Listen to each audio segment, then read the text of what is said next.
Sir GTO आप मानोगे नहीं sir, my GTO was near perfect. मुझको पता है। आई नो सर कि उन्होंने अगर किसी ने अगर ये भी बोला होगा ना कि इस लड़के में थोड़ी यहाँ पर कमी है, तो sir my GTO would have कि नहीं, इसमें नहीं है कोई। Sir my GTO was so impressed कि सर अगर वो चाहता तो मुझे पहले दिन में ही कर देता रिकमेंड। इतना इम्प्रेस हो चुका था सर वो, मेरा एचजीटी पीजीटी से मेरा इतना इम्प्रेस था कि सर लेक्चर 8 के अंदर मुझे कुछ नहीं आता था।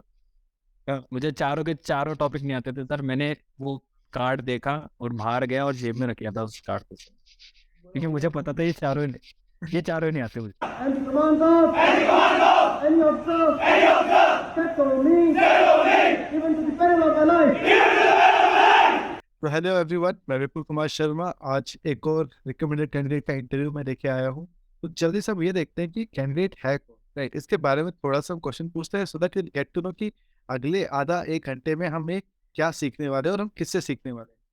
सो first of all Raj Virendra, I welcome you to SSB site. Hello sir, thank you.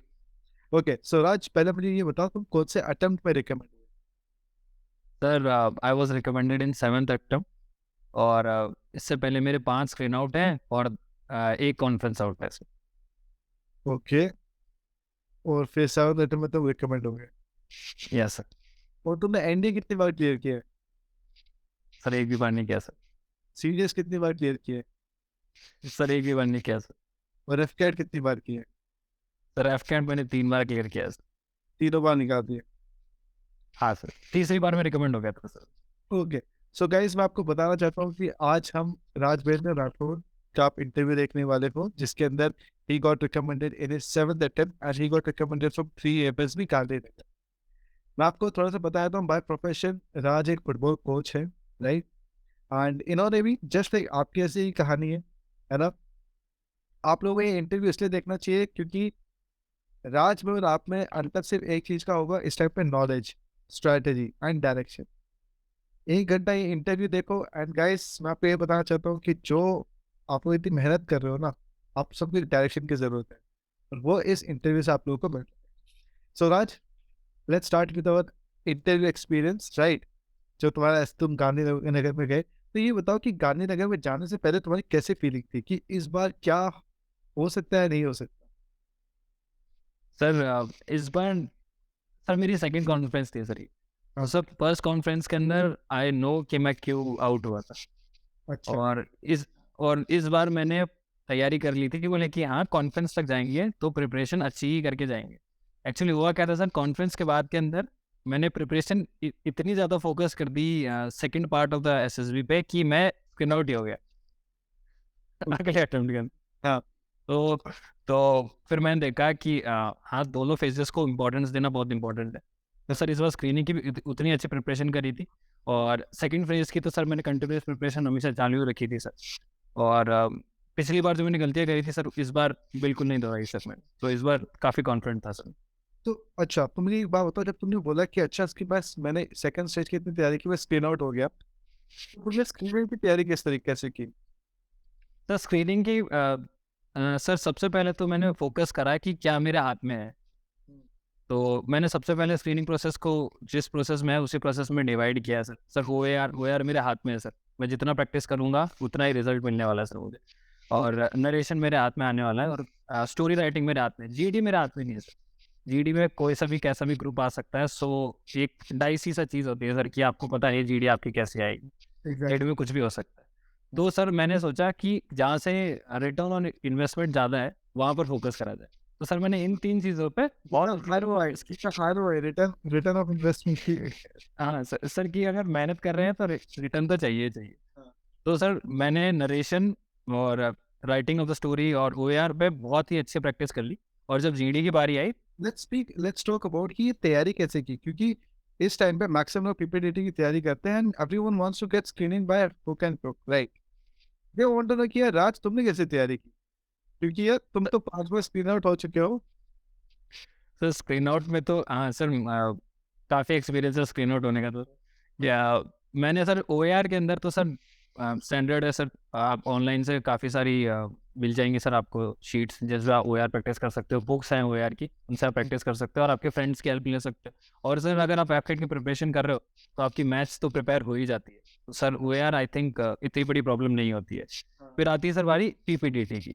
अब सर स्टोरी राइटिंग में एक्चुअल में सीन क्या होता है सर कि जब टैट की आप स्टोरीज लिखते हो और PPTT की स्टोरी लिखते हो, वो थोड़ी सी डिफरेंट होती है सर, क्योंकि टैट टैट के अंदर साइकोलॉजिस्ट के पास में थोड़ा टाइम है कि वो आपकी स्टोरीज एक बार पढ़ लेगा। ओके और PPTT में कंसर्न ये होता है कि वो एक बार बस उसको एक हिंट लगना चाहिए, बोले कि हाँ इस बच्चे में कैपेबिलिटी है that he can be tested for the next 4 days. तो आपको बस ये हिंट ही देना है, और ये हिंट मैं अपने एक्शन से देता था सर। मेरे एक्शंस काफ़ी डीप हुआ करते थे, क्योंकि सर हमारे पास 45 सेकंड्स होने वाले हैं, तो इट्स क्लियर कि इससे ज़्यादा टाइम तो हमें मिलने वाला भी नहीं है। तो एक्शंस मैं फोकस करता था कि एक्शंस क्रिस्प हो, शॉर्ट हो, और कॉमा लगाना भी लिखता था सर मैं टैट की PPTT की स्टोरी के अंदर। मतलब कि सर वर्ब और ये सब मैं फोकस करता है। SRT वाली स्ट्रैटेजी। हाँ सर, SRT वाली स्ट्रैटेजी करता था, क्योंकि सर मेरी एक और प्रॉब्लम थी कि सर मेरी राइटिंग खराब थी और मैं तेज़ नहीं लिख सकता था सर। तो मैंने यहाँ इन चीज़ों को अपने जो मेरे ड्रॉबैक्स थे उनको मैंने है ना कहीं ओवरकम करने की कोशिश करी, जब मैं टैट की स्टोरीज या फिर PPTT की स्टोरीज लिख रहा था। तो सर मैं एक्शंस लिखता था और कॉमा लगा के जल्दी जल्दी 4 से 5 एक्शंस लिख देता था, और उनको मैं PPTT में बोल देता था। तो सर मेरी स्टोरीज जनरली 35 सेकेंड्स में ख़त्म हो जाती थी सर। मैं कभी भी पूरा टाइम नहीं लेता था सर। ठीक है, तो ये चीज़ काफ़ी हैंडी करती है सर PPTT के अंदर। चलो ठीक है। अब रात जल्दी से हम एक काम करते हैं, उस मोमेंट पे आ जाता है कि जब तुम कॉन्फ्रेंस हॉल में बैठे हुए हो, तो वो जो वेट चल रहा था जस्ट बिफोर, लाइक साइकोलॉजिस्ट से जो भी असिस्टेंट आते हैं, राइट, वो वेट के टाइम पे क्या थॉट प्रोसेस चल रहा था? राइट, सारे टास्क हो चुका है, जीटी हो चुका है, इंटरव्यू हो चुका है, साइक हो चुका है, but you just need to wait now. तो क्या चल रहा था उस टाइम? सर वेट बहुत ही डेंजरस चीज़ होती है सर। सो सर मुझे पता था कि यार वेट तो अपन से होगा नहीं, कुछ ना कुछ तो करते रहना ही पड़ता है। तो सर मैं हेड डाउन करके और खिड़की के बाहर देखने लग गया था सर। खिड़की के बाहर कुछ काम चल रहा था, कंस्ट्रक्शन वर्क चल रहा था, मैं तो उनको देखने लग गया था। मैं ध्यान देना ही बंद कर दिया था सर कि ये रिजल्ट आने वाला है या फिर कौन देख रहा है कौन नहीं देख रहा है मुझे। तो सर मैं बाहर देख रहा था, और सर कहीं ना कहीं आपको है ना भनक लग जाती है कि यार इस बार अपन ने अच्छा किया है और इस बार हो सकता है। तो sir I was relax, to be honest I was really relax at that moment. तो ये उम्मीद लग गई थी कि हो जाएगा। तो फिर साइकोलॉजिस्ट आए, उनके आधा डेफिनेटली जिस तरीके से like this is the paper I have, he will be having a paper in this hand. बताओ यार, वो मोमेंट बताओ यार, क्या था? सर हमारे जो ऑफिसर्स आए, असेसर थे, आए और उन्होंने फाइल खोली और उन्होंने वही जो स्टैंडर्ड भाषण होता है वो दिया कि आप में कैपेबिलिटी है, कभी हो सकता है आप एक्सप्रेस ना कर पाए हो, but you are always welcome to again, और वही सब दिया। तो मैं तो बैठा हुआ था, मैं सोच रहा था यार कि पता नहीं होगा कि नहीं होगा, दिया तो अच्छा ही है, कोई बात नहीं होगा तो अगली बार फिर आ जाएंगे, क्या दिक्कत हो रही। हाँ, फिर तो सर उन्होंने जैसे ही मेरा नंबर बोला, बोले कि चेस्ट नंबर 46, मैं 2 सेकंड तक तो सिर्फ बैठा हुआ था सर। मेरा पूरा का पूरा ग्रुप मुझे बोल रहा है, खड़ा हो, खड़ा हो, खड़ा हो। मैं खड़ा हुआ, और सर मैं फेस शील्ड लगा, मैं 2 बार तो फेस शील्ड ऐसे कर रहा हूँ, लगी नहीं रही सर वो फेस शील्ड मेरी। खड़ा हुआ, फेस शील्ड नहीं लग रही, और उधर रोल नंबर और वो बोलना होता है सर नाम। तो मैं वो बोला, और सर AFSB की सबसे फ्री AFSB में सर वो एक आयल है सर, जिससे आप स्टेप्स नीचे उतरते हुए जाते हो सर। तो सर वो फीलिंग सर बहुत बढ़िया आती है सर, कि आप है ना ऊपर बैठे होते हो और आप स्टेप बाय स्टेप नीचे उतरते हो, पोडियम पे पहुंचते हो, जब तक सारे के सारे लोग आपके लिए तालियां बजा रहे होते हैं।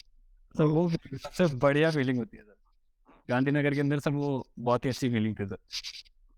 और थोड़ी देर तक तो सर मैं बस ऐसे ही था कि क्या हो रहा है मेरे आसपास में, कौन है, बस ऐसे था सर। ओके। तो फिर फोन सबसे पहले किसने किया? सर सबसे पहले तो मम्मी को फ़ोन किया सर मैंने, और मम्मी को बस मैंने इतना बोला, मम्मी हो गया, और मेरी मम्मी, हाँ बस इतना ही बोला, और मम्मी बोली ठीक है। मम्मी ने कोई रिएक्शन नहीं दिया और मैंने भी कोई रिएक्शन नहीं दिया, लेकिन मुझे पता था कि मम्मी रोना चालू कर चुकी है। मम्मी ने बस इतना बोला ठीक है, मम्मी ने बस इतना बोला ठीक है। मैंने कहा मम्मी हम बुला रहे हैं, मैं जा रहा हूँ। हाँ, तो सर बस इतना ही इंटरेक्शन हुआ था सर, इससे ज़्यादा कुछ भी नहीं हुआ। लेकिन मुझे पता था कि मेरी मम्मी रोने लगती है और बस हो चुका है जो मम्मी को। अब फिर उसके बाद के अंदर तो सर पूरे घर को पता चल गया था। बस इतनी कन्वर्सेशन हुई थी, बाद के अंदर जाके सर आगे ही कन्वर्सेशन हुई थी। बाकी मेरे दोस्त बैठे हुए थे सर, बाकी फ़ोन पे बैठे हुए थे सर वो सारे के सारे। मेरा फ़ोन जैसे ऑन हुआ था मुझे कॉल आ गया था सर, और उन्होंने फ़ोन, मैंने जैसे उनका फ़ोन उठाया, उन्होंने सबसे पहली चीज़ ये कही, "हो गया ना?" मैंने कहा, "हाँ।" बोले, "ठीक।" बस अरे मतलब फीलिंग ही डिफरेंट होती है ना उस टाइम पे। चलो सर समझ में नहीं आ रहा था सर उस टाइम कि क्या हो रहा है। चलो ठीक है। अब मुझे पता है कि जो व्यूअर्स इस टाइम पे देख रहे हैं वो भी चाहते हैं सेम ऐसी फीलिंग एक्सपीरियंस करें। बट यस गाइस, अब बस आधा घंटा और and you will get to know everything, right? तो मेरा सबसे पहले इंपॉर्टेंट क्वेश्चन तुमसे राज ये है कि तुमको क्या लगता है कि इंटरव्यू, साइकोलॉजी एंड जीडीयू तीनों में से तुम्हारे हिसाब से सबसे इम्पोर्टेंट क्या है? सर ऐसे तो सब कुछ इम्पोर्टेंट है, बट आई फील कि इंटरव्यूइंग ऑफिसर काफ़ी इम्पोर्टेंट रोल प्ले करता है आपके रिकमेंडेशन। क्योंकि सर जनरली इंटरव्यूइंग ऑफिसर सबसे सीनियर होता है। जनरली जनरल सेंस में देखा जाता है तो वो काफ़ी सीनियर इंटरव्यूइंग ऑफिसर होता है। और दूसरा कि सर वो आपको है ना बहुत ही अच्छी तरह से उस 30 मिनट 45 मिनट्स के अंदर ही जज कर लेता है सर। बाकी सबके पास टाइम होता है सर आपको जज करने का। तो उसकी जो असेसमेंट पावर होती है वो जनरली बहुत अच्छी होती है सर। सो आई फील कि उसका जो वर्डिक्ट होता है वो काफ़ी इंपॉर्टेंट वर्डिक्ट होता है सर। इवन मैं भी इसी बात से एग्री करता हूँ। बट यार राज, के पूरे भारत देश में ये क्यों बात फैली हुई है कि यार सबकी साइकोलॉजी क्यों वीक है? सर क्योंकि सर हमें पता नहीं होता ना सर हमने साइकिल में परफॉर्म कैसा किया है। तो क्या, यही सबसे बड़ा रीज़न है। तो सब लोगों का सोचना ये सही है कि मतलब कि उनकी साइक वीक है भी या नहीं है? सर किसी की साइकोलॉजी वीक नहीं होती है सर। साइकोलॉजी वीक होने का मतलब क्या कहना चाह रहे हैं सर कि आप मेंटली अनस्टेबल है? ये सर साइक तो सबकी ठीक होती है सर। साइक किसकी प्रॉब्लम होती है सर? एक्सप्रेस करने में प्रॉब्लम आ सकती है सर। पर सब लोग ये बोलते हैं ना कि सब लोग का एसएसबी की तैयारी में तो एक ही तो काम करता है, स्टोरी लिखना। नहीं। सर एक्चुअली मेरे हिसाब से ये सीन है कि जब आप साइक की प्रिपरेशन करते हैं तो आपको पता नहीं होता कि आप सही कर रहे हैं कि गलत कर रहे हैं। आप डायरेक्शन लेस होते हो। हाँ। तो उसीलिए हमें लगता है बोले कि यार एक जीटीओ के अंदर तो मैंने अच्छा कर दिया, और इंटरव्यू के अंदर भी वो मुझे बहुत हंसी हंसी मजाक से इंटरव्यू निकल गया मेरा। उस बड़ा बड़ा प्यार से बात कर रहा था मुझसे। और हम ये सोचते बोले कि सब कुछ बढ़िया है। और साइक में हमें नहीं पता कि हमने कैसा परफॉर्म किया, और ना हमें कोई पता चलता है कि हमने कैसा हुआ है वहाँ पर और कैसा गया है सारा का सारा प्रोसेस। तो हम ये सोचते हैं बोले कि हाँ वहाँ हमें पता नहीं चला तो वही प्रॉब्लम होगी, बाकी जगह तो अच्छा ही गया है सब कुछ। चलो तो सर ठीक मुझे है, लगता है यही एक बहुत problem. I get it. So अब एक क्वेश्चन पूछा जाता है राज, जैसे कि रैंक योर परफॉर्मेंस, राइट? शायद तुमसे पूछा गया था क्या ये क्वेश्चन तुमसे? नहीं सर मेरे से ये पूछा गया था कि इस बार क्या डिफरेंट किया। चलो इस क्वेश्चन में मैं आऊंगा, बट अगर जैसे बहुत बार कॉन्फ्रेंस के अंदर क्वेश्चन पूछा जाता है कि rank your performance on a scale of 0 to 10, तो व्यूअर्स का क्वेश्चन ये होता है कि हमको इसका आंसर किस तरीके से देना चाहिए। तो राज, व्हाट डू यू थिंक, इसका आंसर क्या होना चाहिए अगर कोई पूछता ना कि rank your performance in the current SSB? Sir honest answer देना चाहिए। इसका तो कोई वो ही नहीं है कि अगर आपको लगता है आपने 10 और 10 दिया है then go ahead and tell 10 और 10 दिया है। और ये मत कहो कि 10 और 10 दे दिया। Have fact. उसको सपोर्ट करने के लिए ना बोलो कि सर मैंने 10 और 10 दिया है, क्यों? क्योंकि मुझे लगता है मैंने यहाँ यहाँ अच्छा परफॉर्म किया है। और अगर आपको लगता है कि आपने कहीं ना कहीं आपने लैग किया है तो आप बोलो कि हाँ सर मुझे लगता है मैंने जीटो में यहाँ पे अच्छा परफॉर्म किया नहीं किया है, इसलिए मुझे लगता है सर 10 और 8 मान लो सर आप इसको। तो सर हमेशा फैक्चुअल बेसिस पे बात करनी चाहिए सर। बट अगर जैसे फॉर एन एग्जांपल कि लोगों को पता नहीं कि सर कि एक कुछ लोग होते हैं जो हमेशा कहते हैं there is always a scope of improvement, right? So in that case वो तो हमेशा एक नंबर डिडक्ट करते हैं। So is it a right way और नॉट? सर अगर उन्हें लगता है कि there is a scope for improvement definitely उनको करना चाहिए। जैसे मुझे लगता था कि मैं दूसरा thing is they will always feel like कि दे विल, हम हमेशा कहेंगे there is always a scope of improvement, तो अपने आप को कभी 10/10 देंगे ही नहीं। इसमें क्या करें तो? सर अगर आपके 10/9 इनफ है रिकमेंडेशन के लिए तो अच्छी बात है सर। अगर आपको 10/9 पे भी रिकमेंड हो जाता है हाँ। कोई प्रॉब्लम नहीं है सर, वो 10/9 भी ले सकता है। चलो ठीक है, ओके। सो अब मेरा क्वेश्चन ये है कि जैसे आप लोगों से जैसे तुमसे क्वेश्चन पूछा गया कि what was the difference between your recommendation वाला जो SSB, right, and your previous, क्योंकि तुमने एक ही कॉन्फ्रेंस अटेंड किया और दूसरे में तुम रिकमेंड किया। तो मुझे ये बताओ कि दोनों में डिफरेंस क्या था तुम्हारा? सर ऑनेस्टली मेरे 3 स्क्रीन आउट हो चुके थे सर, पहली कॉन्फ्रेंस से पहले। तो सर मेरा कॉन्फिडेंस काफ़ी डाउन था सर। आई नो कि यार स्क्रीन आउट हो रहे हैं, स्क्रीनिंग ही नहीं हो रहे, रिकमेंड कैसे होगा? हाँ। तो जब मेरे पहली कॉन्फ्रेंस आई तो ऐसा था कि यार अब क्या करें? ये तो स्क्रीनिंग हो गया, पर उम्मीद नहीं थी स्क्रीनिंग हो जाएंगे, अब क्या करना है? हाँ। तो ये कंडीशन थी सर। तो जो मैंने प्रीवियस प्रिपरेशन कर रखी थी वो उसी बेसिस पे मैं गया था सर अपनी पहली कॉन्फ्रेंस के अंदर। सो आई नो सर मेरी बहुत बुरी हालत कर दी थी सर मेरे इंटरव्यू ऑफिसर ने, और मुझे सर फील करवा दिया था उन्होंने कि why I am not suitable to get recommended. वो सर मुझे पता था कि अगर कुछ किसी ने रिकमेंड करा ना करा, इसने मुझे रिकमेंड नहीं किया। तो सर क्या किया था सर? सर पहले तो सर उन्होंने मेरा पूरा इंटरव्यू हिंदी में लिया, तो मैं तो बहुत ही कंफर्टेबल हो गया, उन्हें कि वाह चलो हिंदी में इंटरव्यू लिया। सेकंड उन्होंने मुझे वाई, हर चीज़ पे वाई पूछा था। बोले वाई वाई ये क्यों किया, वाई तुमने इस क्लास में ये क्यों लिया, इस और तुम्हारा सीडीएस क्यों नहीं क्लियर हुआ, तुम्हारा एनडीए क्यों नहीं क्लियर हो रहा, तुम ये स्क्रीन आउट कैसे हो रहे हो हर जगह जाके। तो मेरे पास कोई जवाब नहीं था सर। और जब उन्होंने मेरे से ये पूछा कि तुम्हारा सीडीएस क्यों नहीं क्लियर हुआ, तो सर मैं ये गिनाने लग गया कि मैंने कितने एफर्ट मारे क्लियर करने के लिए, कि मैम मैंने इंग्लिश में ये किया, और जीएस मैंने ऐसे इम्प्रूव करी, मैथमेटिक्स में मैंने ये मेहनत करी। एट देन उन्होंने एक चीज़ कही मेरे को, बोले कि राज लिसन, रिजल्ट्स मैटर करते हैं, और फोर्सेस एक ऐसे ऑर्गेनाइजेशन है जहाँ पर रिजल्ट ही देखेंगे लोग तेरे। एफर्ट्स तू कितना भी मार ले, अगर तेरे पास रिजल्ट्स नहीं है ना, तो तुम्हारा सिलेक्शन नहीं हो। उन्होंने मुझे साफ साफ कह दिया। तो उस वक्त मैं समझ गया था, बोले कि इंटरव्यूइंग ऑफिसर काफ़ी अच्छे मूड में। इसमें तो मना करते हैं कि भैया हम तो नहीं देने वाले। ठीक है। सर हाँ सर, उस वक्त मुझे लग गया था, बोले कि हाँ I need to improve myself. उस टाइम मुझे ये नहीं लगा था, I was not demotivated, but हाँ मुझे ये फील हो गया था, बोले कि हाँ मेहनत करनी है और हो सकता है, अगर हम यहाँ तक आ सकते हैं तो आगे भी जा ही सकते ओके। और इस बार वाले इंटरव्यू में क्या था? हैं। सर इस बार वाले इंटरव्यू के अंदर sir it was a 45 minute interview, but it felt like a 15 minute interview. इतना स्मूथ गया था सर, सब बहुत स्मूथ गया था सर। सर पहले तो sir eight that moment world cup was going on, world cup चल रहा था। तो सर एज ऑब्वियस सी बात है, मेरा फुटबॉल बैकग्राउंड था, और प्रेसिडेंट ऑफ द बोर्ड थे सर वो, जिन्होंने मेरा इंटरव्यू लिया, और he was also football enthusiast. Okay. तो सर उन्होंने पहला सवाल आते ही मेरे से पूछा, पोर्चुगल नॉकआउट कैसे होगी? पोर्चुगल हार गई थी सर वर्ल्ड कप। तो सर आई वाज एक्सपेक्टिंग कि जनरली जब भी मेरे से सवाल पूछे जाते हैं फुटबॉल के, तो क्वेश्चंस बहुत ही सिंपल होते हैं सर, कि फील्ड की लंबाई बताओ, फुटबॉल के अंदर क्या क्या होता है, और बहुत ही लो लेवल क्वेश्चंस होते हैं सर, जो कोई भी गूगल पे देख सकता है सर।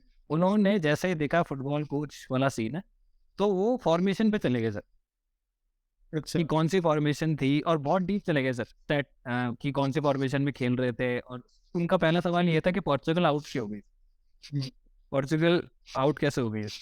तो सर मैंने कहा कि सर पोर्चुगल की जो टीम है वो डिफेंसिव माइंडेड खेलती है, उनका जो कोच है वो डिफेंसिव माइंडेड खिलाता है, लेकिन बाकी जितने भी प्लेयर्स हैं वो सारे के सारे क्लब लेवल पे अटैकिंग माइंड फुटबॉल खेलते हैं सर। तो अब वो आते हैं और यहाँ पर डिफेंसिव माइंडेड खेलते हैं, और वहाँ पर वो पूरे साल अटैकिंग माइंडेड खेल रहे हैं, तो सर वो स्टेबिलिटी नहीं मिलती। दो सर वो मेरे से वहाँ पर बहस हो गई सर सर उन्होंने, क्योंकि सर उससे एक मैच पहले पोर्चुगल ने काफी अच्छे गोल मार्जिन से मैच जीता था सर, आई थिंक 6 गोल मारे थे सर पिछले वाले मैच। तो उन्होंने कहा डिफेंसिव माइंडेड टीम है और 6 गोल मार दिए। तो मैंने कहा सर ये अटैकिंग टीम सारी इंस्टिंक्ट अटैकिंग है, बट जो फॉर्मेशन है ना सर वो पूरी पूरी डिफेंसिव है, और काउंटर अटैक पे खेला गया सर। काउंटर अटैक पे तो 6 क्या सर और भी गोल हो सकते हैं। तो सर वो कन्विंस नहीं हुए वहाँ पर, और उन्होंने कहा चलो चलो ठीक है कोई बात नहीं कोई बात नहीं। तो बताओ ब्राजील कैसा हार गई? ब्राजील भी हार गई थी सर। तो उसका तो सर मैंने साफ साफ कह दिया कि सर ब्राजील ने अंडर एस्टिमेट किया सर अपने ऊपर। ब्राजील एक बहुत अच्छी टीम है और कोच भी बहुत अच्छा है। तो सर वहाँ से तो निकल गया मैं जैसे तैसे करके। फिर सर उन्होंने और डीप में जाने लगे सर, फॉर्मेशन पूछने लग गए मेरे से कि अच्छा और कौन कौन सी फॉर्मेशन होती है, और डीप में जाते गए सर। मेरा आधे घंटा तक सर फुटबॉल में इंटरव्यू चला था। क्या बात कर रही? सर बहुत डीप गए सर वो फुटबॉल के अंदर, तो उन्होंने सर बहुत ही कुछ पूछ लिया मेरे से। हाँ, सर वो भूल ही गए थे कि और भी चीज़ों पे सवाल पूछने। अच्छा, फिर इतना इंटरेस्टिंग हो गया सर। फिर उन्हीं को थोड़ा याद आया कि हाँ, और भी सवाल पूछने। अच्छा उनको याद आया, अच्छा, हाँ सर। अच्छा उनको याद आया, अच्छा ठीक है। तो सर फिर उन्होंने फैमिली का पूछा था। फिर फैमिली पे उन्होंने काफ़ी डीप गए सर वो। उन्होंने फैमिली से रिलेटेड जो CIQs होते हैं जो नॉर्मल, वो पूछते गए। और आखिर के अंदर जब 5 मिनट बचे थे, तब उन्होंने कहा, बोले कि चलो करंट अफेयर्स ही पूछेंगे। अच्छा, फिर उन्हों- तब उन्होंने करंट अफेयर्स पूछे और मैं कुछ भी पढ़ के नहीं गया था। तुम्हें करंट अफेयर्स का कुछ भी नहीं पता? कुछ भी नहीं बता था सर मुझे। उन्होंने मेरे से कहा, बोले कि करंट अफेयर्स में अपडेट कैसे रखते हैं खुद को। तो मैंने कहा सर मैं तो यूट्यूब से ही रखता हूँ जो अपडेट रखता हूँ, बोले न्यूज़पेपर नहीं पढ़ सकते। नहीं सर। और sir constantly I was smiling. ऐसी बहुत सारी जगह थी जहाँ पर मैंने कहा सर कि आई डोंट नो, और बहुत सारी जगह थी जहाँ पर मैंने सर को कहा कि सर बाद में पढ़ के बताऊंगा सर, ऐसा ही। तो आई वाज कॉन्स्टेंटली स्माइलिंग, और ही वाज कि हाँ ठीक है चलो कोई बात नहीं, बाद में बता देना। तो करंट अफेयर्स के क्वेश्चन पे तो sir we both were laughing. क्यों? इतनी खराब करंट अफेयर्स। अच्छा, इतनी कर सर उन्होंने मेरे से पूछा कि 4 अटैकिंग हेलीकॉप्टर्स के नाम बताओ। हाँ। मैंने 2 बताए। हाँ। और फिर उन्होंने बोला और, मैंने कहा और नहीं पता सर। बोला चल इनके ओरिजिन बता दे। मैंने एक का ओरिजिन बताया और दूसरे बोला नहीं पता सर। बोले और कुछ पता है उसके बारे में? मैंने बोला नहीं पता सर। बस इतना ही आता है मुझे। फिर उन्होंने कहा करंट अफेयर्स बता दे। मैंने कहा सर रशिया यूक्रेन। जैसे मैंने बोला रशिया यूक्रेन, उन्होंने बोला नहीं नहीं रशिया यूक्रेन नहीं, और कुछ बता। मैंने बोला G20 में उन्होंने कुछ सवाल पूछे और वो थोड़े बहुत आते थे सर, क्योंकि थोड़ा सा एक दिन पहले बच्चे काफ़ी सारे बैठ के सर, मैराथन यही चल रही थी सर करंट अफेयर्स के ऊपर। बच्चे सारे बैठ गए थे सर, और ये आता है मुझे, ये आता है मुझे, वो आता है तो बता, तो सुन लिया था सर और वही जाके बता। फिर उन्होंने बोला और, मैंने कहा था और नहीं आता सर। बस इतना ही था सर मेरा करंट अफेयर्स और डिफेंस था। हाँ। बस इतना ही था पूरे इंटरव्यू के अंदर सर। बाकी सारा का सारा फैमिली पे और फुटबॉल पे चला। कोई कैसे? हाँ सर। चलो ठीक है। तो बेसिकली मतलब कि अब मुझे एक बात बताओ कि इंटरव्यू, जैसे तुमने बोला, interview plays a very big role in the selection, right? So अब बाकी व्यूअर्स जानना चाहिए कि यार राज, आपने इंटरव्यू की तैयारी कैसे की? Like tell us your strategy, अपने शेड्यूल के बारे में बताओ ताकि हमारा भी इंटरव्यू इतना स्मूथ चले जाए। उनको क्या टेक्निक फॉलो करनी चाहिए? Sir first of all honesty बहुत इंपॉर्टेंट होती है सर प्रिपरेशन फेज के अंदर। या अगर आपको कुछ चीज़ नहीं आती है ना, तो एक्सेप्टेड कि आपको चीज़ नहीं आती, क्योंकि इंटरव्यू प्रोसेस के अंदर होगा कि आपको कुछ ना कुछ ऐसा होगा जो आपको नहीं आता। हाँ। दैट्स श्योरिटी है सर वहाँ पर। तो वो उस चीज़ के लिए आप तैयार रहो। वहाँ होगा, ऐसा होगा कि कभी कभी आपका मोरल भी डाउन हो सकता है कि कुछ सवाल ऐसे होंगे जिसपे वो कहेगा यार तुम्हें ये भी नहीं आता। तो उसके लिए तैयार रहो बस हमेशा। और जब प्रिपरेशन फेज की बारी आती है तो सबसे पहले तो सर अपना PIQ उठाओ। वही है सर, वो कुंडली है सर आपकी। अगर आपने PIQ कर लिया तो सर आपका इंटरव्यू खत्म है सर। कुछ भी ऐसा नहीं होगा जो आपके PIQ से बाहर आने वाला है, और आप जो बोलोगे वही वो पूछने वाला है। कुछ भी ऐसा नहीं होगा कि आउट ऑफ द वर्ल्ड कुछ उसने सब पूछ लिया। और अगर पूछ भी लिया तो बोल दो सर नहीं आता सर। वो भी ये बोलेगा ठीक है बेटा कोई बात। ओके। तो मतलब अच्छा, फिर थोड़ा और स्ट्रेटजी बताओ, और क्या क्या लोगों को करना चाहिए व्यूअर्स को इंटरव्यू के लिए? सर इंटरव्यू के लिए तो सर PIQ जो मैंने कहा सर, आप उसको PIQ के शुरू से उन्होंने PIQ बना लिया, उसके बाद सर फिर उसके अंदर अब टाइम आ गया है कि आप उसको डिग डीप करें थोड़ा सा। कि जैसे कि आप अपने स्टेट के बारे में, अपनी डिस्ट्रिक्ट के बारे में वो पूरी तरह थॉरोली आप जानें। उसकी पॉपुलेशन कितनी है, उसकी सब प्रॉब्लम्स क्या है, उसकी प्रॉब्लम्स क्या है, उस आपकी स्टेट की प्रॉब्लम क्या है, आपकी स्टेट को कौन कौन सी बॉर्डर लगती है। जैसे राजस्थान है सर, तो राजस्थान के लिए एयरफोर्स के लिए राजस्थान बहुत इंपॉर्टेंट जगह है सर। तो मैंने उसकी कौन कौन सी डिस्ट्रिक्ट है जो पाकिस्तान से बॉर्डर शेयर करती है, ओके। कौन कहाँ कहाँ उसके बेसिस है एयरफोर्स के, ये चीज़ें आपको पता होनी चाहिए। ये आप बेयर मिनिमम है जो आपके लिए आपसे मांगेंगे वो लोग। और फिर उसके बाद के अंदर आप थोड़ा और आगे जाओ तो आपके एजुकेशन बैकग्राउंड हो गया, वो आपको आप थॉरली पता होना चाहिए कि आप क्यों कोई चीज़ करी है आपने। अगर आपने 10th के अंदर इतने मार्क्स लाए हो आप, और वो 12th में गिर गए, तो वो क्यों गिर गए। आपके पास में स्ट्रॉन्ग बैकिंग होनी चाहिए, एक रीज़न होना चाहिए कि हाँ सर इस वजह से वो मेरे मार्क्स गिर गए। फिर आपके कॉलेज के अंदर आपने अगर कोई सब्जेक्ट चुना है तो क्यों आपने चुना है वो सब्जेक्ट, और एकेडमिक्स से रिलेटेड जितने भी क्वेश्चंस बन सकते हैं उसके ऊपर आपको ब्रेनस्टॉर्मिंग करनी चाहिए कि हाँ ये क्वेश्चंस बन सकते हैं। फिर आप और पीआईक्यू के अंदर और थोड़ा डीप करेंगे तो आपके एक्स्ट्रा करिकुलर एक्टिविटीज़ हो गई और आपकी पोजीशन जो आपने होल्ड करी, आपकी हॉबीज़ और इंटरेस्ट, अगर आपने कुछ पीआईक्यू में लिखा है। तो बेसिकली जो भी पीआईक्यू में चीज लिखी है उसके उससे रिलेटेड डिटेल्स आपको पता करनी चाहिए, आपके फेवर में जाएगी। Yes sir. ठीक है, साथ में व्यूअर्स में आपको ये बताना चाहूँ कि आप अपनी क्वेश्चंस तो बनाओ, बट ये क्वेश्चंस की लिस्ट बना के आप लोग प्लीज किसी को भी दो और उसको बोलो कि मुझसे क्वेश्चन पूछे।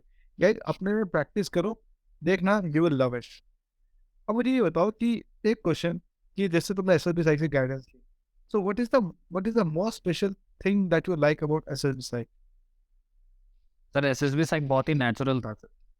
द बेस्ट थिंग वाज कि बहुत नेचुरल था सर। बाकी अगर आप किसी कोचिंग में जाते हो तो देयर इज़ अ कर्नल जिससे आप कभी भी इंटरेक्ट नहीं कर पाते सर।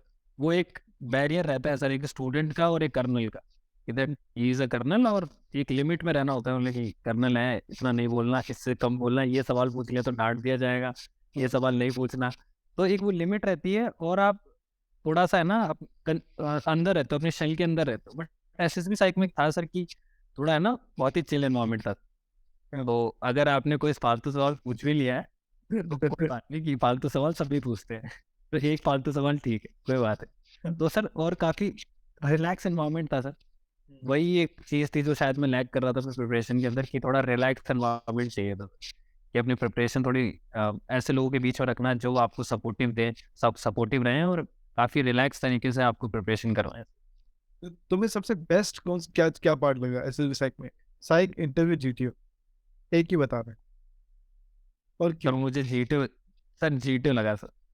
पर यार मेरे पास आउटर फील्ड ही नहीं है। सर जीटे आप मानोगे नहीं sir, my GTA was near perfect. मुझको पता है। आई नो सर कि उन्होंने अगर किसी ने अगर ये भी बोला होगा ना कि इस लड़के में थोड़ी यहाँ पर कमी है, तो sir my GTA would have कि नहीं, इसमें नहीं है कोई। तो sir my GTA was so impressed कि सर अगर वो चाहता तो मुझे पहले दिन में ही कर देता रिकमेंड। इतना इम्प्रेस हो चुका था सर वो मेरा एचजीटी पीजीटी से। मेरा इतना इम्प्रेस था कि सर लेक्चर 8 के अंदर मुझे कुछ नहीं आता था। मुझे चारों के चारों टॉपिक नहीं आते थे सर। मैंने वो कार्ड देखा और बाहर गया और जेब में रख लिया था उस कार्ड को, क्योंकि मुझे पता था ये चारों ही नहीं आते मुझे। सर एक्चुअली में काफी हार्ड थे सर वो, एक्चुअली में देखा जाए तो आउट ऑफ द बॉक्स आ गए सर वो। अब सर उसमें था कि और सर 3 का तो मतलब ही समझ नहीं आया मुझे। और एक का मतलब समझ में आया, वो भी था अर्बन जंगल। अब मुझे ये नहीं पता कि अर्बन जंगल क्या होता है। मैं सोचा अब करना क्या है इसके अंदर। मैं वहाँ पे खड़ा हुआ हूँ सर, और वो जो उनके साथ में एक सबॉर्डिनेट होते जो जीटीओ के, वो मेरे को देख रहे हैं और मैं उनको देख रहा हूँ ऐसे बैठा। उनको पता चल गया कि मुझे कुछ नहीं आता सर, क्योंकि मैंने देख के जेब में डालने वाले नहीं आता। लेकिन फिर भी मैं सर, आपने जो कुछ ट्रिक्स बताई थी सर, जो लास्ट क्लास थी हमारी लेक्चर 8 की, कि लिसन केयरफुली, आपसे जो पहले गए हैं और आपसे जो बाद में आते हैं उनके बीच में कुछ ना कुछ ऐसा होता है कि आपके टॉपिक से कुछ ना कुछ रिलेटेड बोलेंगे वो लोग, तो उस चीज़ को पिक करो वहाँ से। और सर एक्चुअली एक दिन पहले मैंने अपने जो जितने भी मेरे ग्रुप में थे उनके साथ बहुत अच्छा इंटरेक्शन कर लिया। वो कहाँ से आते हैं, उनका बैकग्राउंड क्या है, तो सर वो चीज़ें रिलेट करके मैंने मेरे लेक्चर को बनाया था सर। जैसे कि मैंने अर्बन जंगल था तो मैंने अपनी समझ के हिसाब से बोलना था सर वहाँ पर कि जो कॉन्क्रीट हो, जैसे कॉन्क्रीट के जो घर बने हुए हैं, यही आजकल का अर्बन जंगल है सर। ये जो घर बने हुए हैं और जितने ये हमने पूरे पेड़ काट दिए हैं और जो इकोलॉजिकल इम्बैलेंस हो रखा है, इसी के ऊपर मैंने सर पूरा यूज़ किया था। तो वहाँ पर एक लड़का था, वो बैंगलोर से था सर। तो मैंने बैंगलोर का एग्जांपल लिया था, बोले कि बैंगलोर के अंदर जैसे ट्रैफिक बहुत ज़्यादा है। और एक दिल्ली से था सर, मैंने दिल्ली का एग्जांपल दिया था, बोले कि ये सारा का सारा दिल्ली के अंदर जो पॉल्यूशन है उसकी वजह है ये। तो मैंने ऐसा कनेक्ट करके बोला था ना सर, तो सब सुन रहे थे सर। और फ्लो बहुत सिंपल जा रहा था, बहुत ही इजी गोइंग लेक्चरेट था सर। मुझे कुछ भी नहीं आता था सर लेक्चरेट में, फिर भी मेरा lecturette was one of the best, क्योंकि सर वो आपने जो ट्रिक्स बताई थी स्पेशली। तो व्यूअर्स समझ गए ना what is so special about SSB psych, right? चलो एनीवेज, अब मुझे ये हम आगे बढ़ते हैं। चलो जल्दी से हम ना साइक पे हिट करते हैं, राइट? साइक पे हिट करते हैं। जैसे हमारे पर मैक्सिमम जो एस्पिरेंट है उनकी तो कंप्लेन ही तो ये है कि उनकी साइक पार्ट वीक है, राइट? सो मैं पहले क्वेश्चन पूछना चाहता हूँ कि तुम्हारा साइकोलॉजी कैसे गया? सर मेरा साइकोलॉजी एक्चुअली एक्सपीरियंस ये था कि जब टैट स्टोरीज लिखी मैंने, तो मेरा ये ऑब्जेक्टिव था कि थीम्स बहुत ही सिंपल बनानी है, बहुत ही नेचुरल थीम्स आनी चाहिए, बट एक्शंस के अंदर मैं थोड़ा एफर्ट करूँगा और बहुत ही सिंपल सिंपल स्टोरीज बनाऊंगा। यही मेरा ऑब्जेक्टिव था। तो इससे क्या होता है कि सर मेंटली इतना स्ट्रेस नहीं आता सर। वो बहुत स्ट्रेसफुल सिचुएशन होती है सर वहाँ पे जब बैठे हो। जैसे रिपीटर्स जब ये एक्सपीरियंस सुन रहे होंगे, सो दे वांटेड टू नो कि ये सिंपल क्या है, मतलब 2-3 एग्जांपल दो ना कि what you mean by simple story. Sir मैं बताता हूँ सर कि एक फोटो थी सर 3FSB के अंदर, जिसमें से एक होल था, एक ब्लैक होल था जिसमें से हाथ बाहर आ रहा था अच्छा। Sir. That was the most interesting story अगर मैं कहूँ तो सर, और जिसमें सबसे ज्यादा लोगों को प्रॉब्लम आई थी। एक ब्लैक होल था और उसके हाथ बाहर निकल के आएगा, इसमें लोग कोई क्या लिखे है? हाँ, और पूरा पीछे का बैकग्राउंड वाइट है, बस होल में से बाहर आ रहा। तो सर आधे ज्यादा लोगों ने सर रेप, अवेयरनेस, पता नहीं क्या क्या सर स्टोरी, एक्सीडेंट, और वो सबने बहुत ही ज्यादा नेगेटिव स्टोरीज बना रखी थी उसके ऊपर। हाँ। मैंने ये बनाया कि सर दिवाली पे टंकी साफ कर रहा है मेरी ये स्टोरी थी सर उसके ऊपर, दिवाली पे टंकी साफ कर रहा है। और मेरी स्टोरी का थीम ही यही था कि दिवाली है, तो वो घर पे आया हुआ है और मम्मी के साथ में मिलके, अपनी पूरे घर के साथ मिलके सफाई कर रहा है, और उसने दिवाली कैसे सेलिब्रेट करी। ये बहुत सिंपल थीम था सर, लेकिन बाकी सब ने इतना नेगेटिव थीम बनाया था सर उसके ऊपर कि सर वो चीज़ मुझे लगी, बोले कि हम लोग नेगेटिव बिना फालतू बना रहे सर स्टोरीज को। बहुत ही सिंपल स्टोरीज है सर। तो मैंने सर यही फोकस करा था। और एक और स्टोरी थी सर जिसके अंदर एक गाड़ी आ रही थी सामने से, और आ, दोनों साइड में जंगल था सर, रोड थी, दोनों साइड में जंगल था, काफी पेड़ पौधे थे, और एक लड़का अचानक से उस गाड़ी के सामने आ रहा था। अच्छा। तो सर उधर भी लोगों ने काफी कुछ बनाया कि उसका दोस्त है, उसको भालू खा गया, सांप खा गया सर उसके दोस्त को, और वो खो गए जंगल के अंदर। ऐसे नेगेटिव नेगेटिव स्टोरीज बन रही थी सर वहाँ पे सारी सारी। और मैंने ये बनाया, बोले कि वो एग्जाम देने जा रहा है और लेट हो गया बस। यार एक बार होता, अब यहाँ पे लोग सब लोग कमेंट करेंगे यार ये भाई राज तो गलती से सेलेक्ट हो गया, वो तो ऐसा बोलने लग जाएंगे। बट राज उनको समझा कि तू सही क्यों है, वीडियोस देख रहे हैं, उनको पता कि what's the logic, why you are right. Sir problem problem create करने की क्या जरूरत है? अगर आपको दिख रहा है कि, मान लो चलो, मैं सर हमेशा अगर मुझे कोई नेगेटिव स्टोरी दिखती है तो मैं हमेशा ये कोशिश करता हूँ कि अपने आप को उस जगह रखूँ। और मेरी लाइफ के अंदर ये इंसिडेंट अगर नहीं हुआ, जैसे मान लो सर कि मेरे तो कोई दोस्त को भालू कभी खाया नहीं, हाँ। मैं क्यों भालू बना रहा हूँ सर उसके अंदर? मैं लेट हुआ हूँ सर, मैं लेट हुआ हूँ, मैंने लिफ्ट ली है, ये मेरी स्टोरी है सर। तो ये चीज़ तो मेरी साइक के अंदर से ही आ रही है ना सर। अगर मैंने किसी कोचिंग वाले की पढ़ी होती सर, तो सर डेफिनेटली वहाँ पर कुछ ना कुछ ऐसा ही होता है सर कि उसके साथ भालू शेर इसलिए होता। बात कुछ ना कुछ, क्योंकि सर जंगल दिख रहा है साफ साफ। हाँ। तो ऑब्वियस सी बात है कि बच्चों की नेचुरली साइक वहाँ पे जाती है। तो मैं सर जब भी नेचुरल कोई नेगेटिव स्टोरी होती है, मैं यही कोशिश करता हूँ कि मेरी लाइफ से ऐसा कब हुआ था। मैं जब पेपर ये स्टैट की प्रिपरेशन कर रहा था, तो एक स्टोरी थी सर जिसके अंदर एक एक आदमी ने दूसरे आदमी की कॉलर पकड़ रखी है। हाँ एक है। हाँ हाँ, एक स्टोरी है सर। तो सर उस पे मैं मेरे दोस्त के साथ जब प्रिपरेशन कर रहा था, डिस्कशन चल रहा था कि सब यूजुअली क्या बनाते हैं कि थर्ड कोई बाहर से कोई हीरो लेके आएंगे, अच्छा। कि बाहर से कोई हीरो लेके आ जाए। हाँ। तो सर मेरा प्लान ये था कि यार अगर स्ट्रेसफुल सिचुएशन लेनी है तो मैं खुद ही ले लेता हूँ ना। क्या? क्यों नहीं हूँ स्ट्रेसफुल सिचुएशन में, मैं क्यों ना हैंडल करूँ स्ट्रेस को? क्यों मैं किसी बाहर से लेके आऊँ? क्योंकि सर जो हीरो होता है वो आप ही होते हो, हाँ। है ना? तो सर मैं ये कोशिश करता हूँ कि जिसकी कॉलर पकड़ी गई है, हाँ। मैं ही हूँ वो। और अच्छा। कौन, हाँ, और कौन, ऐसी कौन सी सिचुएशन हो सकती है कि कोई इंसान मेरी कॉलर पकड़ सकता है? वहाँ से मेरी सर प्रिपरेशन शुरू होती थी सर टैट की। वहाँ से मैं ब्रेनस्टॉर्मिंग करता था। जैसे कि सर मैंने एक नोटिस किया था सर, बैंक के अंदर हुआ था सर साइंस में, एक अंकल थे, उनके फ्रॉड हो गया था सर। हाँ। तो उनको काफ़ी फ्रॉड हो गया था, तो सर वो आ गए थे सर इस कंडीशन पे कि वो हाथापाई पे आ जाए। तो उन्होंने, है ना, जो क्लर्क था उसके साथ में ऐसा ही बिहेव किया था। वाओ, दैट्स तो सर वहाँ आइडिया। कि मैं वहाँ से ऑब्जर्व किया, बोले कि हाँ यार, अब देखा जाए तो क्लर्क के अंदर ऑफिसर में क्वालिटी ज़्यादा है। अगर वो यहाँ से सिचुएशन हैंडल कर सकता है तो हाँ। क्लर्क बेटर पोजीशन में है कि वो दिखा सकता है कि क्वालिटीज़ क्या क्या होनी चाहिए उसके अंदर। तो सर मैं हमेशा कोशिश करता था कि अपने आप को स्ट्रेसफुल सिचुएशन में रखूं जब डैड की स्टोरीज लिखता था। Wow, this is really good. मेरे ख्याल से गाइस ये बहुत अच्छे व्यू राज ने दिया है, क्योंकि जनरली हम लोग मैक्सिमम या तो मारने वाला बनते हैं या तो हम कहीं और से बाहर से लेके आते हैं, बट राज बहुत अच्छा एग्जांपल दिया। गुड। सो राज, मुझे एक बात बताओ, तुमने कितनी एसआरटीज थी? 32। यार ये कमेंट में लोग बोलेंगे अभी गलती से बोला रखे मैं, यहाँ पर मैं क्या बोलूं उनको मैं। उफ, दोस्तों गलती से नहीं हुआ है। यहाँ पे जो सर बैठे हैं, उन्होंने 25 एसआरटी की, ज्यादा तो नहीं है। बट अब बताओ व्यूवर्स को कि 32 का क्या फंडा है, बताओ। सर सर जो क्वेश्चंस होते हैं, जैसे कि सर आपको अंडरस्टैंडिंग होनी चाहिए कि एसआरटी आपसे मांग क्या रही है। हाँ, सिचुएशन रिएक्शन टेस्ट का मतलब है कि आप सिचुएशन में कैसा रिएक्ट करने वाले।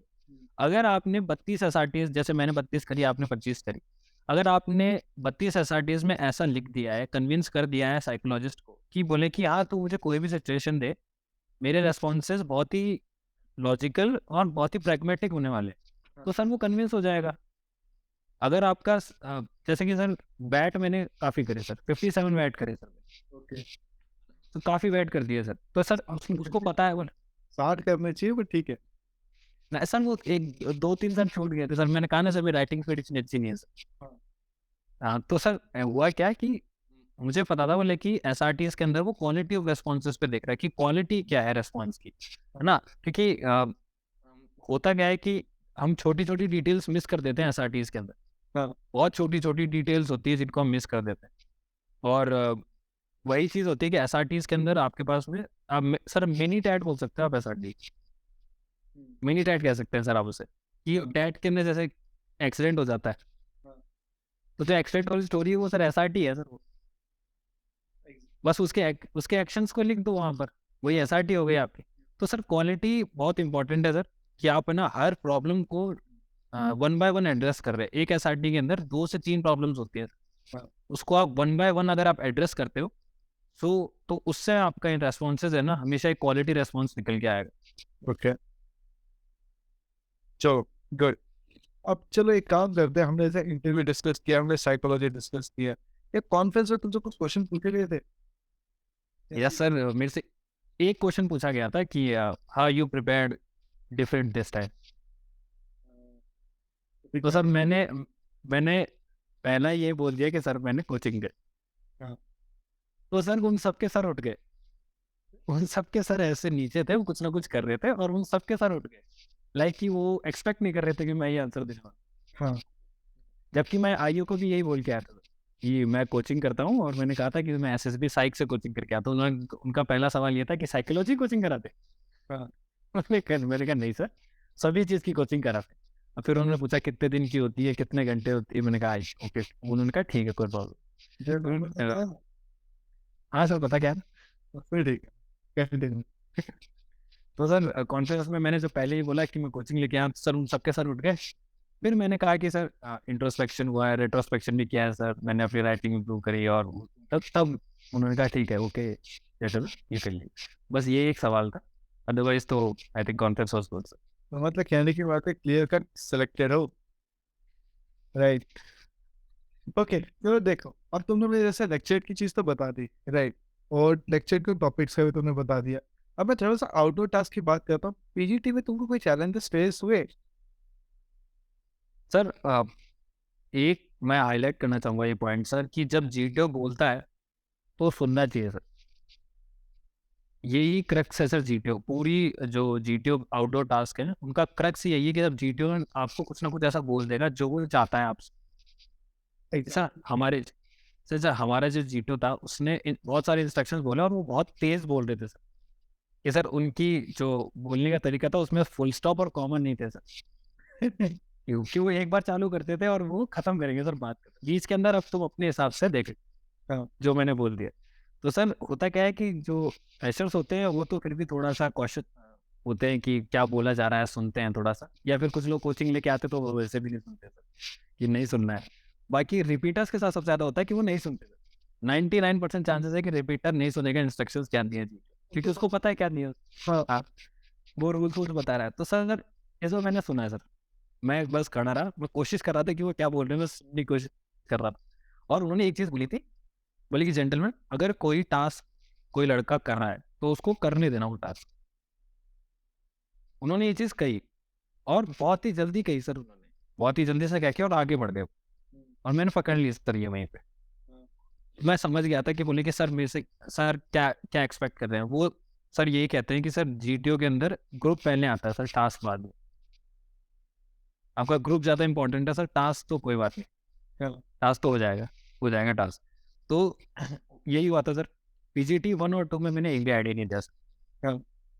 I was sitting back relax कि बोले कि कोई बात नहीं, क्योंकि सबको पीजीटी 1 और 2 में आइडिया आते ही आते हैं सर। सबको आइडिया आ रखे सर, सबके पास 3 से 4 आइडिया है सर, एक ही ऑप्शन को पार कर जाएगा। तो आई वॉज रिलैक्स कि चलो ठीक है, पीछे खड़े रहो, क्यों बिना फालतू भीड़ में जाना। तो सर मैं बस हेल्प कर रहा था, अगर कोई फंटा मांग रहा था फंटा दे रहा था, बल्ली मांग रहा था बल्ली दे रहा था, अगर कोई बोला लोड लेके खड़ा हो जाता तो मैं लोड लेके खड़ा हो जाता था, या फिर हाथ दे रहा था सपोर्ट कर रहा था। पीजीटी 3 में यू नो कि 70-75% बच्चों को आइडिया नहीं आने वाला। पीजीटी 3 से ही असली गेम शुरू होता है। पीजीटी 3 में ऑटोमेटिकली सर मैं अपने आप ही आगे आ गया। मैंने कुछ भी ट्राई नहीं किया था, मैं तो पीछे खड़ा था सर, लेकिन आइडियाज आ रहे तो अपने आप ही आगे आ गया। पीजीटी इस तरीके से बना है कि जो बोलते हैं ना प्रोग्रेसिव ग्रुप टास्क, तो व्यूअर्स ऐसा होता है ना, जैसे जैसे टास्क आगे बढ़ेंगे लेवल ऑफ डिफिकल्टी इंक्रीज होती है। जब मुसीबत आती है ना तो लीडर बाहर निकल के आ ही जाता है, कैसे निकल से आ ही जाएगा। टास्क डिजाइन ही इसी तरीके से हुआ है। हाँ सर। तो सर पीजीटी 3 के अंदर अपने आप ही आगे आ गया सर, और सारे ऐसे समझ लो सर कि सारे टास्क का सेंटर में ही था सर। ये पास मैं कर रहा हूँ, उठा मैं रहा हूँ, बोल रहा मैं हूँ कि यहाँ बांध उसको। हर पूरा पूरा ऐसा मतलब ग्रुप को मैं डिक्टेट करने लग गया था सर पीजीटी 3 का। फिर मुझे लगा कि यार मैं डोमिनेट तो नहीं कर रहा। तो फील आ जाता है कि सर यार डोमिनेट तो नहीं करने लगे, क्योंकि हम भी कर रहे हैं सारा। फिर पीजीटी 4 में आई वाली, तो पीजीटी 4 के अंदर आधे तक तो एज यूजुअल मैं ही था सर। फिर मैंने सोचा कि यार हाँ, कि पीछे एक लड़का था सर, उसको आइडिया आ रहे थे, उसके सुन नहीं रहा था कोई। तो सर मैंने उसको कहा, बोले कि जेंटलमैन आ जाओ, तुम आगे आ जाओ, और तुम्हें अगर आइडिया आ रहा है तो तुम इम्प्लीमेंट करो। लेकिन बाकी सारे के सारा ग्रुप बोल रहा था ये कर वो करो ये करो वो करो। मैं कह रहा कि उसको करने दो जेंटलमैन, अगर उसका काम नहीं करेगा तो हम तुम्हारा देख लेंगे। यही चीज़ कर रहा था सर। पूरे ग्रुप को मैं कोशिश कर रहा था कि वो पूरा ग्रुप साथ में रहे और एक दूसरे की सुने। और जो अगर कोई इम्प्लीमेंट कर रहा है तो उसको पूरा कंप्लीट करने दो एक बार, अगर वो फेल हो जाता है तो इट्स फाइन, हाँ, फिर हम दूसरा आइडिया इम्प्लीमेंट कर लेंगे। तो सर इसकी वजह से PGT was really good, but मुझे लगा था कि मुझे थोड़ा और करना चाहिए था। तो सर वो मैंने एचजीटी में कंपनसेट कर दिया सर। एचजीटी के बाद में तो आई वाज श्योर कि मैं ग्रुप का फेवरेट हूँ। कैसे? सर एचजीटी के अंदर तो 10 सेकंड में मुझे आइडिया आ गया था कि सर कैसे करना है सर टास्क खत्म। इतना लेट? 10 सेकेंड? मतलब 10 सेकेंड? शर्म नहीं आई तुझे? तो सर मैं गया और मैंने बोला खत्म, ये तो यहाँ लगाओ और खत्म। खत्म। तो मेरे साथ में जो था, सर मेरे शोल्डर में इंजरी थी सर उस टाइम पे, तो बल्ली को पूरा एक एज से उठाना था। तो सर मैं सेंटर में खड़ा हूँ और मेरे से वो बल्ली लग नहीं रही है सर। हाँ। तो मैंने चेस्ट नंबर 50 था सर वो, तो चेस्ट नंबर 50 को मैंने बुलाया और कहा कि chest number 50, I think you are, sir वो मस्कुलर था थोड़ा सा, तो मैंने उसको कहा you are stronger than me, I think you should come forward and put this बल्ली एट। तो सर मैं मिडल से वापस दोबारा स्टार्टिंग लाइन पे चला गया और मैंने उसको स्टार्टिंग लाइन से मिडल में बुलाया था, और उसने वो बल्ली लगाई थी। और टास्क मैं सबसे आखिर में क्रॉस करा था, इवन दो सारे आइडियाज मेरे थे। व्यूअर्स में ये यही चीज है कि हम लोग आउटडोर टास्क में लगे रहते कि मुझको ही सोल्यूशन देना है, मुझको ही देना। बट थिंक अबाउट इट, जैसे राज ने एकदम सही बात बोली कि फर्स्ट इज ग्रुप। अरे cooperation and coordination task complete करने से नहीं दिखता, how you are executing the task that is more important. कहीं ये बिहेवियर ही तो देखना चाहता है, ये गेम ही तो बिहेवियर तो देखना चाहता है।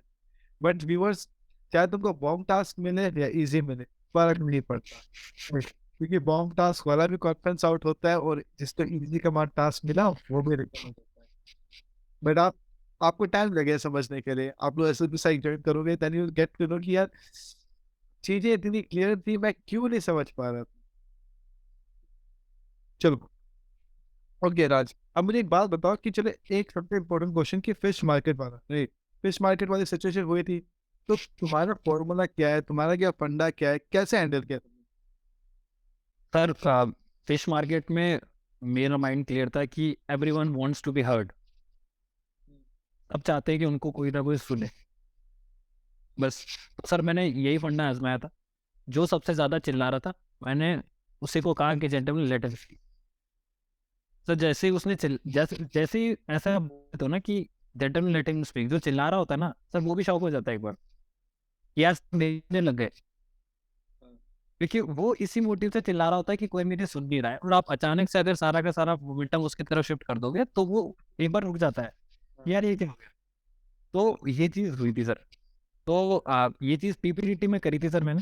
तो पीपीटीटी में तो ये काफ़ी इफेक्टिव थी सर। अब ग्रुप, क्योंकि जो चिल्ला रहा था वही हो गया तो पूरा ग्रुप शांत हो गया था सर। तो उस वक्त मैंने बोल दिया अपना पॉइंट आराम से। और जब उसकी बारी आई जीपीई की, तो जीपीई के अंदर सर मैंने कोशिश करी कि मैं सबकी सुनूं पहले, अच्छा। अपना पॉइंट सबके सुनने के बाद में दूं, क्योंकि जनरली ये होता है कि सबको कुछ ना कुछ बोलना होता है।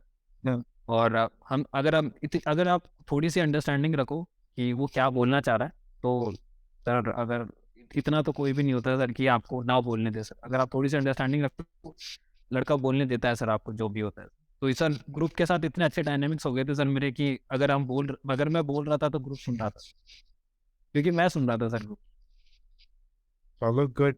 और मैं तुमसे पूछना चाहता हूँ कि जैसे फॉर एग्जाम्पल, अब जैसे लाइक एसिड साइट तो बहुत सारे लोग आते हैं, बट अब तुम किन लोगों को एसिड साइट रिकमेंड करना चाहोगे? सर मैं एसएसबी साइट उन लोगों को रिकमेंड करूंगा जो एक तो काफ़ी रिपीटर्स हो चुके हैं, जिन्होंने बहुत कुछ अपने दिमाग में भर लिया है ये यूट्यूब से और कोचिंग से, और जिनको पता है बोले कि ऐसी होती है एसएसबी वैसी होती है, तो उनके सबसे पहले तो उनकी क्लैरिटी आएगी सर कि हाँ ऐसी नहीं होती है एसएसबी। ये जो हम पढ़ के आए हैं ये कितना सही है और कितना गलत है। पर फ्रेशर, और जो फ्रेशर्स है उनको भी रिकमेंड करूँगा सर, क्योंकि सर अच्छा है कि शुरुआत में तुम्हें सही गाइडेंस मिल जाए, बिना फालतू इधर उधर घूम के आओगे तो वीडियो पहले आ रहा। बेसिकली सबको रिकमेंड करोगे?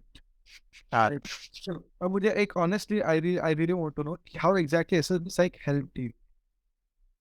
Sir as I already told you कि एसएसबी साइक का एनवायरनमेंट जो था उसने मुझे ये लिबर्टी कुछ क्वेश्चंस पूछ चुका हूँ सर, और उन क्वेश्चन से मुझे क्लैरिटी आई सर। वो क्लैरिटी बहुत इंपॉर्टेंट होती है सर एसएसबी के अंदर, क्योंकि एसएसबी पूरी प्रोसेस ही ऐसी है कि वो आपके डाउट क्रिएट करती जाएगी सर। हर हर प्रोसेस के बाद के अंदर आपको कुछ ना कुछ डाउट क्रिएट हो। अगर आपका साइक खराब चल गया तो आप डाउट क्रिएट कर लो खुद के अंदर, अरे यार साइक खराब चल गया अब कैसे रिकमेंडेशन होगा। अगर आईओ के अंदर आपको कोई क्वेश्चन नहीं आया तो आप खुद ही अंदर डाउट क्रिएट, अरे यार मुझे तो यही नहीं आता, मैं करूँगा। जीटीओ के अंदर आप बोलोगे अरे मैंने तो आइडिया ही नहीं दिया, मैं कैसे रिकमेंड हो जाऊँगा। तो आप ये जो सेल्फ डाउट होता है ना सर, ये सेल्फ डाउट है ना, ये क्वेश्चन पूछने से आपका क्लियर हो जाता है। और ये सर एसएसबी साइक के अंदर मैंने सेल्फ डाउट क्लियर कर लिया कि बोले कि हाँ ये चीज़ इंपॉर्टेंट है और ये चीज़ पे मुझे फोकस नहीं करना चाहिए। 2 पॉइंट और 2 पॉइंट और सर, और तो सर बेसिकली तो सर ऐसा है कि जब आप साइक की प्रिपरेशन कर रहे थे ना, जब आपने हमसे साइक कराई थी, तो सर आपने कुछ लिखवाई थी सर, जैसे कि आपने प्रोफेशंस लिखवाए थे कुछ। जब आपने कहा था कि सराउंडिंग्स हैं तो प्रोफेशंस है, तो सर वो प्रोफेशंस बहुत सही काम करते हैं सर कि आपके एक्शंस के अंदर। जैसे कि सर अगर कोई, जैसे कि बैंक मैनेजर, किसी ने आपकी स्टोरी के अंदर कोई आपका कैरेक्टर बैंक मैनेजर है और आपको पता ही नहीं कि बैंक मैनेजर का काम क्या होता है। तो ये चीज़ जब आपने लिखवाई थी ना सर, तो मैंने जो भी प्रोफेशन था उसके क्या क्या फेस करता है, वो डेली के चैलेंजेस क्या क्या फेस करता है और उसकी अथॉरिटी क्या होती है, उस एग्ज़ाम को कैसे क्लियर कर सकता है। अगर कोई बंदा बैंक मैनेजर बनना चाहता है, कौन सा एग्ज़ाम के गो थ्रू करना पड़ेगा, और उसके डेली चैलेंजेस और उसकी जो काम होते हैं ना, वो सारी की सारी मैंने लिस्ट बनाई थी। जैसे और फायर फाइटर, टीचर, और ऐसा करके मैंने सारी की सारी एक्शंस बना लिए थे। तो इससे क्या कि हाँ इतना टाइम लगता है एक फायर ब्रिगेड को यहाँ तक लिखनी थी, और काफ़ी डिटेल एक्शंस हो गए थे सब। चलो गुड। अब राज, आखिरी क्वेश्चन, 3 एडवाइस जो तुम सारे व्यूअर्स को देना चाहो। सर फर्स्ट वन इज कि बी ऑनेस्ट टू सेल्फ। अगर आप प्रिपरेशन कर रहे हैं तो आपको ये सुनना जरूरी है, अपने आप से तो सबसे पहले ऑनेस्ट रहिए। और सेकंड इज कि be a good human being. When I say कि be a good human being, उसके अंदर सब कुछ आ जाते हैं कि be a good son, be a good brother, be a good friend, है ना। और जो भी आप रिस्पॉन्सिबिलिटी लो ना, give you 100%, doesn't really matter कि आपका रिजल्ट क्या आने वाला है। और थर्ड जो मैं ये कहूँगा कि don't take screen outs and conference out to your heart, just process. एक अटेम्प्ट आएगा और जिसमें आप रिकमेंड हो जाओगे। वेल सेड, बहुत अच्छी एडवाइस तुमने दी है। सो व्यूअर्स, आई होप कि मतलब जैसे मैंने कहा था कि ये कुछ घंटे में तो इतना सब कुछ सीखोगे तो तुमने शायद आज तक नहीं सीखा होगा। गाइस मैं आपको बताता हूँ कि you don't need to be the perfect. तुमको परफेक्ट बनने की जरूरत नहीं है। नहीं, ये परफेक्शन कोई स्टेज है ही नहीं। हमेशा आपसे बेटर कोई ना कोई रहता रहेगा। बट द थिंग इज आप कितना सेटिस्फाइड हो with whatever you are. देखा जाए राज तो एक से फुटबॉल कोच है। आप लोग शायद राज से बहुत ज्यादा कमाते होंगे, बहुत अच्छा कुछ करते होंगे, राइट। आप तो इससे अच्छा करते भी होंगे, लेकिन टर्म्स ऑफ आप लोग स्क्रीनिंग बहुत बार हुए होंगे, पर ये सब चीजें मैटर नहीं करती, right. You just need to be satisfied with yourself. आपको 60/60 दिखने की जरूरत नहीं। इट्स फाइन अगर आपका एग्जाम क्लियर नहीं हुआ, इट्स फाइन एलसीडीएस क्लियर नहीं हुआ, एनडी क्लियर नहीं हुआ, it is okay, it's completely fine. आपके 15 से 20 एसएसबी हो चुके हैं, it's fine. But the thing is, अब जो तू अगला अटेम्प्ट देने वाला है उसके लिए भी कैसे तैयारी कर रहा है। एक होता है ना कि हम मूवीज में तो देखते हैं कि एक बंदा हारता जा रहा है, हारता जा रहा है, हारता जा रहा है, फिर भी आता ना भाई यार तू कर सकता है। पिक्चर में जब हम हीरो को देखते हैं तो हमें फील आती है कि हाँ वो कर सकता है। अरे तू भी तो अपना हीरो है अपनी पिक्चर का, तू क्यों गिर गिर के तू रुक जा रहा है। गाइस जॉइन एसएसबी साइक, बहुत कुछ सिखाऊंगा। एंड एक चीज है कि जब तुम मेहनत कर रहे हो ना, you will get to know कि किस डायरेक्शन में मेहनत करनी है। गाइस 25 डेज का जो पूरा हमारा प्रोग्राम है बहुत डिटेल्ड प्रोग्राम है, क्योंकि एक होता है मुझे आपको बताना है, बट साथ ही साथ में उसको इम्प्लीमेंट करना और आपको क्वेश्चन भी पूछ सको, उसके लिए टाइम लगता है। We need to give the time, right. और ध्यान रखना कि ऐसे ऐसे कैंडिडेट रिकमेंड हो गए, यू बी लाइक तुम लोग शायद नेक्स्ट शीट का परफेक्शन पहुंचने जाओगे, बट परफेक्शन चाहिए ही नहीं। शायद कुछ टेक्निक्स चाहिए जिससे शायद आप हो जाओगे। गाइस ये वीडियो आप सबके साथ शेयर करो, राइट। मेरे ख्याल से अपने दोस्त को बिठाओ आराम से और एक साथ बैठ के देखो और समझो कि यार अगर आप में कमी कहाँ पे आ रखी, राइट। क्योंकि मेरा वैसे ये फोकस रहता है कि हमेशा मैं कंटेंट लेके आऊँगा तो मैं अच्छा कंटेंट लेके आऊँगा। तो गाइस आई वुड से कि अभी पूरा इंटरव्यू आप देख चुके हो, ये आपको बहुत कुछ सिखाए। हमारे बहुत सारे प्रोग्राम गाइस रन होते रहते हैं, राइट। 25 डेज प्रोग्राम है, मॉर्निंग बैच भी है, इवनिंग बैच भी है, और बहुत सारे हमारे डिजिटल कोर्सेज भी हैं। तो गाइस आप लोग डाउनलोड करो SSB psych mobile application, right. My team will contact you and I am gonna help you in getting you in a right direction. Guys, subscribe to SSB Psych YouTube channel ताकि आप लोगों को और अच्छे updates मिले। Instagram पे follow करो। आज एज ऑफ टुडे हमारे 115 ऑफिशियल रिकमेंडेशंस हैं। तो गाइस रिजल्ट्स आएंगे, द क्वेश्चन इज तू कब रिकमेंड होगा। सो राज, thank you for sharing your such a good and beautiful experience with us. So with this thing guys, my pleasure. with this thing guys, I Vipul Kumar Sharma signing off for today's interview. Thank you, everyone.